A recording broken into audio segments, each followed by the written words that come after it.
Hi, John. Morning Hi. Where are you calling from? from Montreal in Canada.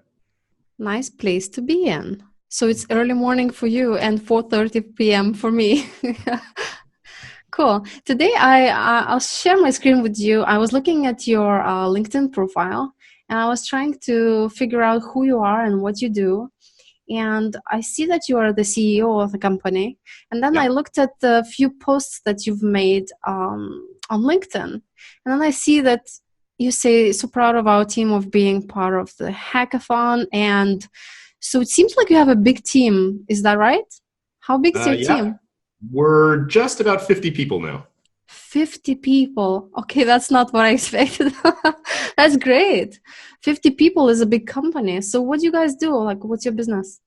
So we're actually, it's funny. We're not a big company in a lot of ways. We started out. So my dad founded the company, a little bit more than 30 years ago, and I worked here as a teenager, and then I went off and did all kinds of things.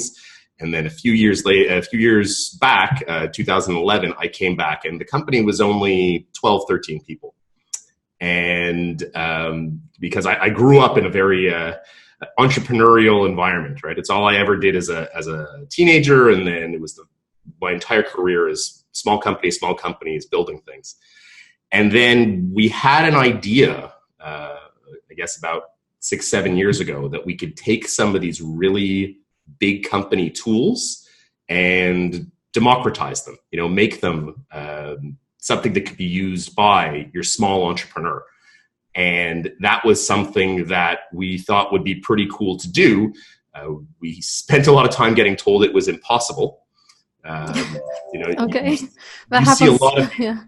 you see a lot of these things. Like there are companies like SAP and NetSuite and all that kind of stuff that are, it's millions and millions of dollars. But if you wonder, I felt that, I guess, that pain and suffering as a small business owner. You're trying to compete, and these guys seem to have this massive advantage, right? The big companies have this massive advantage. So one of the things that we saw was that with, an Amazon marketplace, suddenly a little seller could have a lot more power relative to these, big monstrous retailers.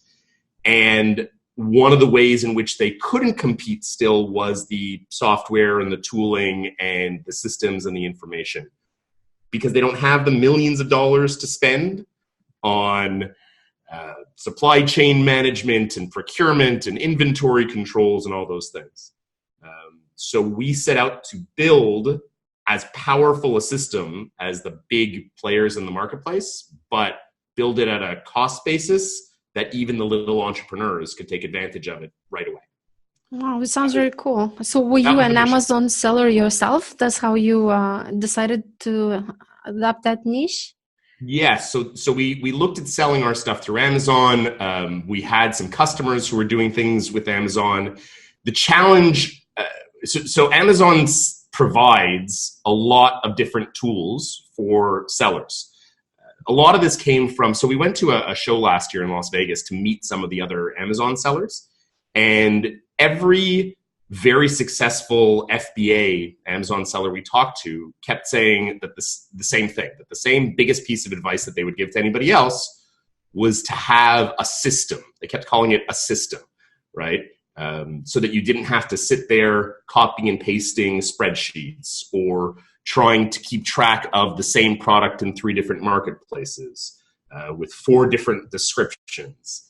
And if you wanted to move into a new product category, not having your SKUs rejected or delisted because you missed one period or one word in the right place.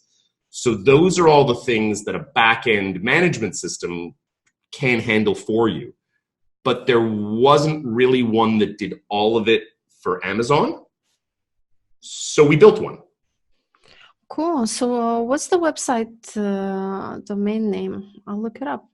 Of the product. The product is called Paragon ERP. So Oh yeah, yeah, that's it. I have entered that before, I guess.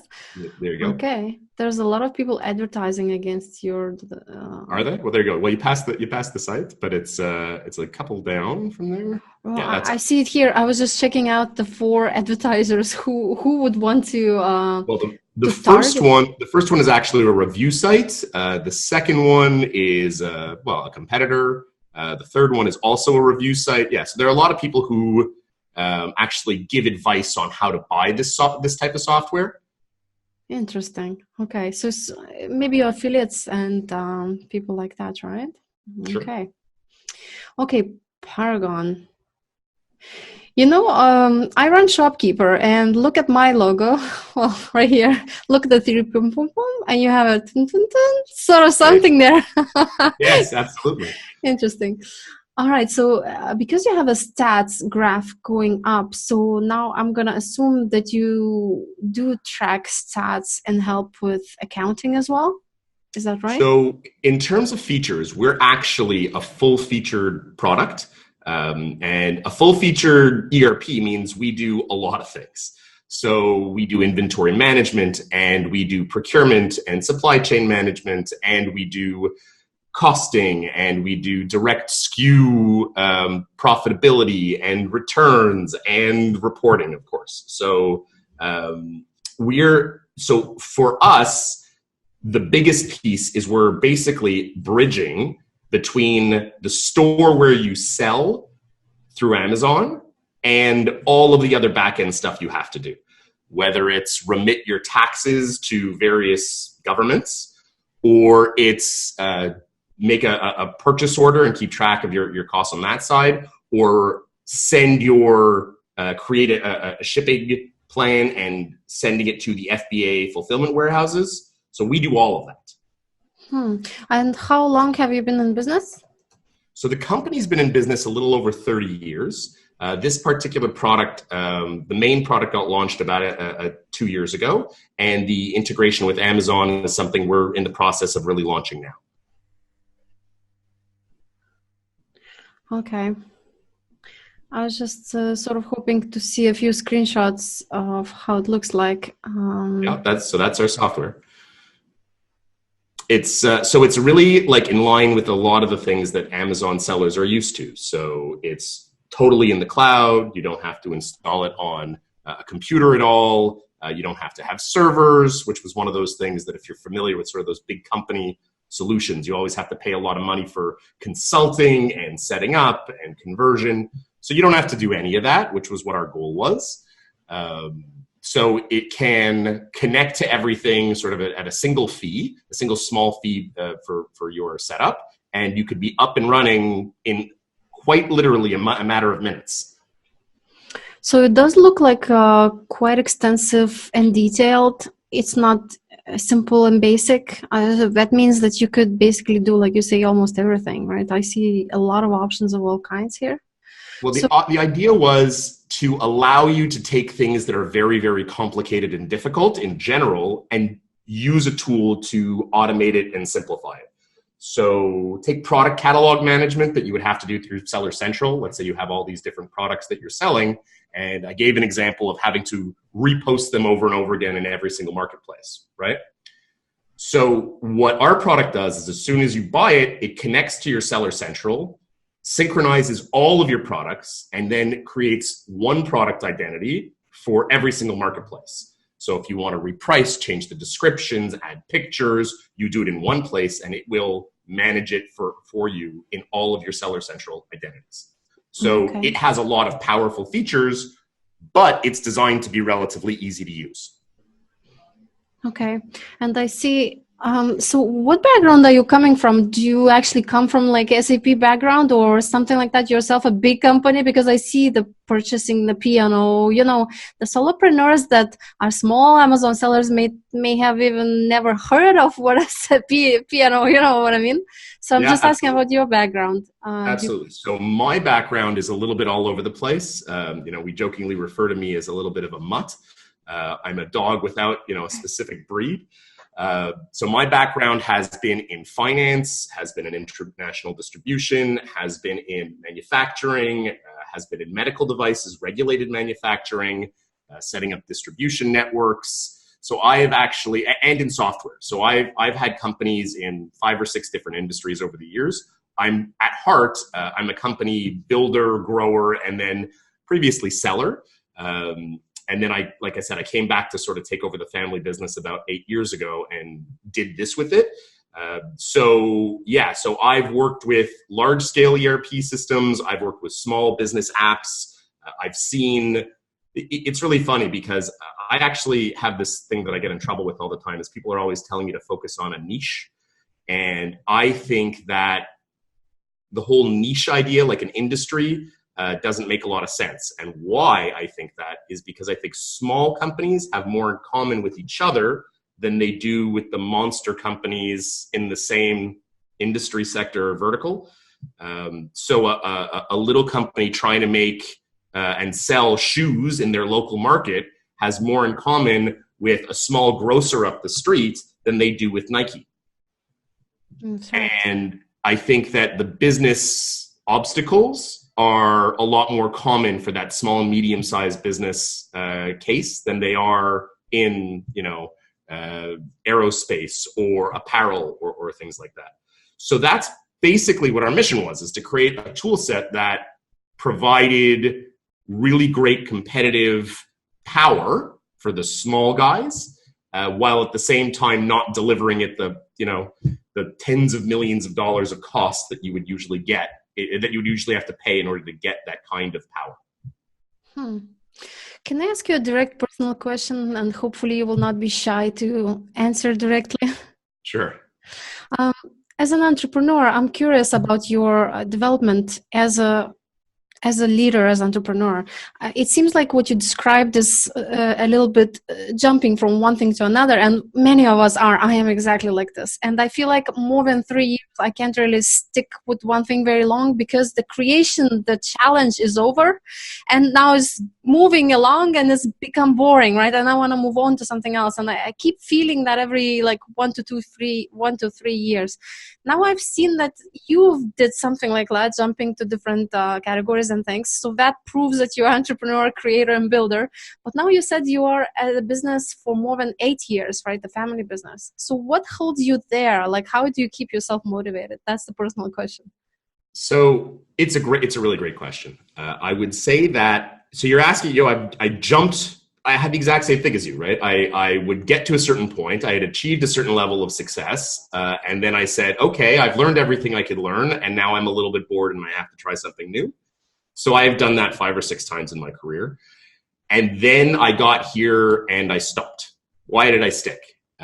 So first of all, I'd say that I haven't gotten bored here, not by a long shot. And the reason is because in this most recent iteration of my career, the people and the management of the team, the creation of the team, and empowering the team and training the team and taking new and creative approaches to building this group and this culture that's enabled us to do things that everybody said was impossible is something that has really motivated me. And I have no problem getting out of bed and coming to work in the morning. I really enjoy what I do now. I'd say probably far more than I ever have before.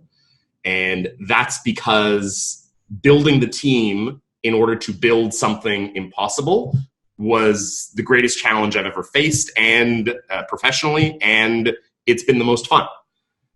So that's what really changed for me, is realizing that the product and even the customers came second to building the team that enabled all that. What about growing the team? Because there's another challenge that I have. I really like being a small company founder when there's like 3 people to direct. And at this stage in my company, we are growing so much that I became sort of this team manager, running meetings and arranging, okay, you're going to do that. And I feel like it's somewhere I don't really want to go to. Maybe there's even 2 types of entrepreneurs, who are these founders, creators, and then the CEOs who can run. So do you feel yourself that you morphed into that CEO who can be the big company leader? So I think that's a valid point. Years and years ago, I read about the difference between a time teller and a clock builder.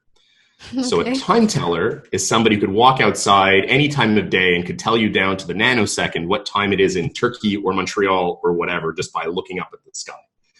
And a clock builder is someone who builds a clock so everybody else can tell what time it is everywhere they go. They're 2 very different skills. And I think over time, I used to be a time teller. If I had something to do, I saw myself as a wrecking ball who would bash through any obstacle. I was impatient, quick to move, quick to make decisions, and that served me very well. I would say that when we realized what it was, I keep talking about this mission that we wanted to achieve on the business side. I am saying everybody told us it could not be done. You cannot make a software that has all of the power of some of these systems, but is easy enough to use for somebody who's never heard of a purchase order before. You cannot make it cheap enough and still have a business model that makes any money. So when everybody kept telling me that it was impossible, I realized that I couldn't do it on my own. It didn't matter how big a wrecking ball or how fast I was swinging. It was not possible for me to do on my own. And when I realized that, it meant that I had to take all of that energy and hopefully creativity and use it to try and build a team. And then I also realized that the traditional ways of building teams and managing meetings and sitting and following, that kind of stuff wasn't going to work either. So we basically had to challenge and rethink everything, which could be part of the reason that I still enjoy my job so much. That's very interesting.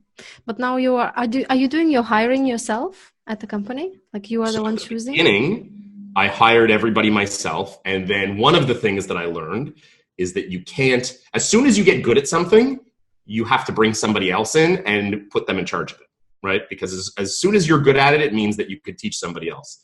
So I, bit by bit, built. So one of the things that we do here is we hire very recent graduates or even people still in school with absolutely no experience, but just a lot of enthusiasm and lots of intelligence and a lot of willingness to learn. And so that's what we did. And we built that internship process that became our bench for hiring. And then I took the people that were some of the first ones through the internship process and then put them in charge of the internship process.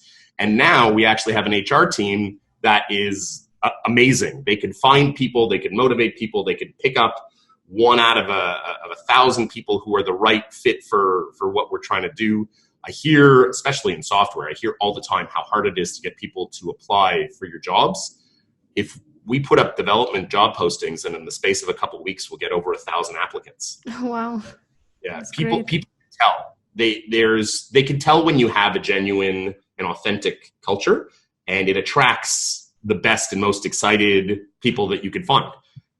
And that's been something that's been really exciting for me. I will say though that nobody actually gets hired without having to, unfortunately for them, meet me first. So I act as the last gate before anybody gets to come in. Okay, so there has to be this personality match as well, the culture fit. The culture fit is probably the most important piece. We find that, especially now, there are a lot of skills, and every single Amazon FBA or entrepreneur person out there will tell you, if you work hard enough and you're smart enough and dedicated enough, you could learn most things.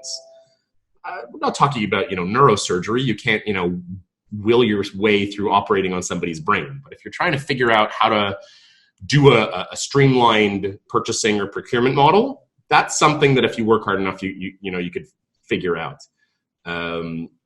So that's something that we can teach.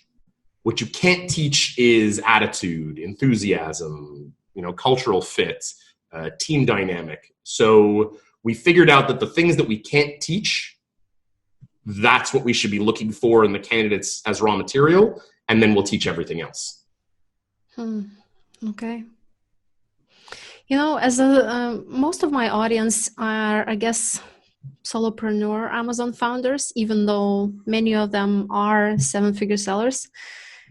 They are solopreneurs because they do have people working with them as assistants, like VAs. This VA is doing that, this VA replying to customers' tickets, this VA doing something else, but still they are sort of solopreneurs, in charge of the big decisions and so on. So now when they're looking at your software, because there are so many features, could you tell me what is the core thing that will draw someone like that to your software? Like how it's what is the biggest pain point that it's gonna solve? Well, so the nice thing about the software is it's got a low enough price point that you could just you purchase the whole thing and only use what you want. And it's like going to a buffet, right? You don't feel bad about not eating the things you don't like. So there are certain things if it doesn't make sense for them. But if, let's say, we take an FBA solopreneur, like you called them, and said, I want to have I'm going to make, let's say I'm Canadian and I want to manufacture my goods in Turkey, and then I want to have them shipped from Turkey to the FBA warehouse, and then I want to keep track of the reconciliation of my orders coming back through the Amazon network to the original shipments I was making from my warehouse in Turkey. So what you could do is the software gives you power, right? You can make your Turkish manufacturer, because it's cloud-based, through the internet. They could put in all the, okay, I'm issuing the work order through this software here, have them doing the manufacturing, have them letting you know that it's on the way. From your home office, you could set up the shipping plan to the Amazon FBA fulfillment, right? And you could distribute, like you said, all of the different tasks, but you could retain sort of command and control of everything from your home office by yourself. And then one of the bigger problems that I've heard among some of our clients is then I get sales on Amazon and I have no way to find out until much, much later if the sales that were made through Amazon actually how they correspond to what I've shipped in terms of inventory. You know, you get that settlement report and then you're sitting there either with a highlighter or a pen or a spreadsheet trying to figure out which things actually went and where the returns were. Yeah. Well, the system will do all that for you, right? It will do that reconciliation for you. So in terms of what one feature, I'd say first and foremost, your entry point could be about your product catalog management, those things we were talking about earlier, where you're selling in multiple marketplaces and you're trying to keep track of the product identity, the product attributes, all those kind of things. But then as you grow and as you become more sophisticated, you could just keep grabbing more and more things off the buffet without having to pay for them because you already had the whole thing. One of the things that might be handy for you to be able to communicate to your audience is this is a software that's, like I said, worth usually millions of dollars, and that's not an exaggeration.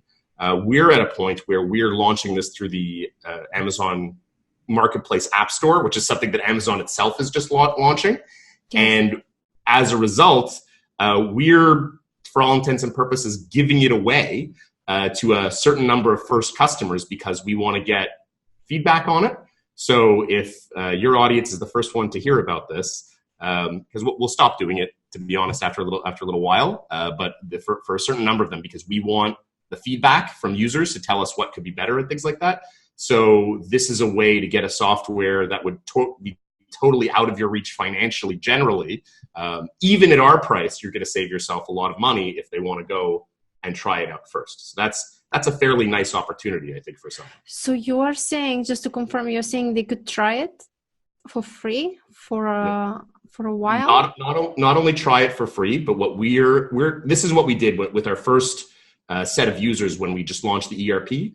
Is even after it was out of the beta stage and all that kind of stuff, we let them keep it for free for a couple of years as a thank you for the feedback. So we're not talking about like a 30-day trial. Like you said, it's a pretty big software with a lot of features, which means we need a lot of user feedback to tell us, we like how this works, we don't like how that works.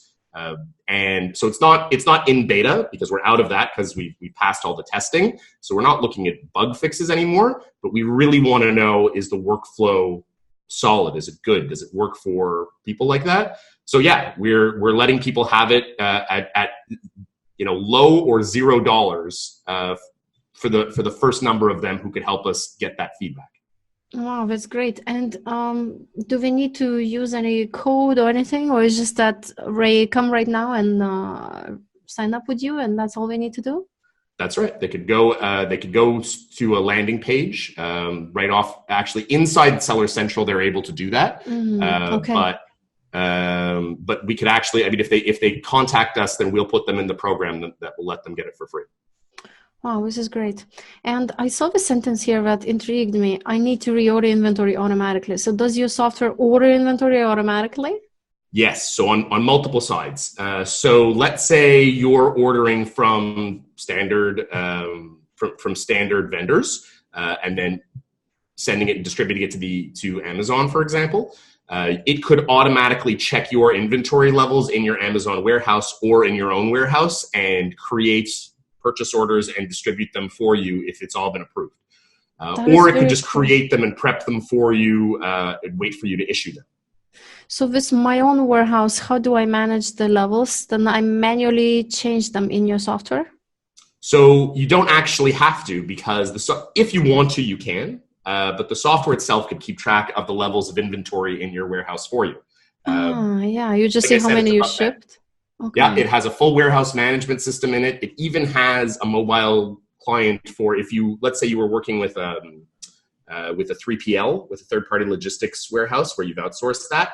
If they use our tool through you, they'd be able to use, let's say, like their mobile phones to walk around the warehouse and pick and send all the things that you've asked them to send. Wow, that's amazing. I guess that's a big pain point indeed, because especially for sellers who have a lot of SKUs, and I know many are still solopreneurs, but that doesn't mean they don't have a lot of SKUs. Many of them do have a lot, thousands and more, and it's really hard to manually manage everything. So definitely this is something very interesting. So we have customers who manage 50,000 SKUs a season. Apparel customers who do things in seasons. I will say I'm not the biggest fashion maven myself, but I understand that they're constantly rotating in order to do fast fashion and keep things hot. So they will go through, and because each style comes in 12 sizes and each style combination comes in 17 colors, so that multiplies very quickly in terms of SKUs. So managing that as a single person can become a little bit overwhelming in spreadsheets. That's one of the reasons why large companies have this advantage, because they have these systems, which is where we come in. All right, this is great. So if people want to contact you or reach out to you, how can they do that? So probably the easiest way to do that is if you look at what you were just looking at was our website, paragon-erp.com. That's our product name. Or they could go to our company website, which is jonar.com, JONAR.com. Any of those have lots of different ways to contact us. Okay. And well, it's actually interesting. You talked about sort of the culture. The Jonar one refers to our culture a lot more. All of those people, those little cartoon figures you see, those are actually avatars that each of our staff members, each of our team members, that's a real person. That's you, I know, because you have it here. Yes, that's me. For some reason, they did mine without the glasses. But one of the key things about our culture is, like I said, this recruitment and this internship. After you graduate from the internship to full time, one of the presents you get is you get your own personalized avatar that our designer makes for you. Cool. But contacting us can be done through either of those websites. Okay, here you are. All right. So maybe someone wants to work for you. Is there a link here to jobs? Yeah, I found it. We do a lot of recruiting. Oh, great. Okay. Well, it's been really fun chatting with you today. Thank you so much for coming to my channel. You ask great questions. Thank you. Direct and personal. That's my thing. All right. Thank you so much. Thank you.